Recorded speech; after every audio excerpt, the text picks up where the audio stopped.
पूरे मैनेजमेंट और खिलाड़ियों को दिल से धन्यवाद देना चाहेंगे। মাত্র 14 বছর বয়সে ইতিহাস গড়ে আইপিএলে অভিষেক হয়েছিল ভারতের বৈভব সূর্যবংশীর। রাজস্থান রয়্যালসের হয়ে অভিষেকে নিজের ঝলক দেখিয়েছেন ক্রিকেট প্রেমীদের। বিশাল এক ছক্কা হাঁকিয়ে সেই ম্যাচ রাঙিয়েছিলেন নিজেকে। তবে গতকাল গুজরাট টাইটান্সের বিপক্ষে 17 বলে অর্ধশত রান করে আইপিএলের কনিষ্ঠতম হিসাবে এই কীর্তি গড়েন তিনি।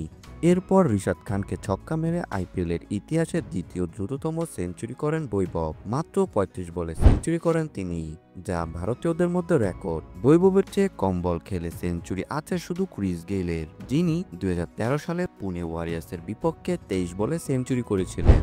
এবার জানা গেল বৈভবের স্বপ্ন পূরণে তার বাবা মার আত্মত্যাগ। ভারতীয় একটি গণমাধ্যমে বৈভব জানিয়েছেন, তার প্র্যাকটিসের জন্য রাত 11টায় ঘুমাতে যাওয়ার পর রাত 2টায় উঠে পড়তেন তার মা। সর্বোচ্চ 3 ঘন্টা ঘুমাতেন তিনি। এরপর উঠে তার জন্য খাবার তৈরি করতেন, যাতে সে ঠিক সময় এবং ঠিকভাবে প্র্যাকটিস করতে পারেন। এছাড়া তিনি আরো জানান, তার বাবা নিজের কাজ ছেড়ে দিয়েছিল শুধু তার পাশে থাকবে বলে। বাবার কাজ সামলাতো তার বড় ভাই।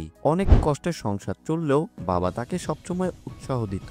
তাই ক্রিকেট দুনিয়ায় নাড়িয়ে দেওয়া ইনিংস খেলার পর বাবা মায়ের প্রতি কৃতজ্ঞতা প্রকাশ করতে ভুলেননি এই তরুণ ক্রিকেটার। তিনি বলেন, কঠোর পরিশ্রম এসেছে এমন পুরস্কার। আমি যতটুকু সাফল্য পেয়েছি সেটা আমার মা বাবার জন্য। ভিডিওটি দেখার জন্য অসংখ্য ধন্যবাদ। ভিডিও সম্পর্কে যে কোনো মতামত তুলে ধরতে পারেন আমাদের কমেন্ট বক্সে।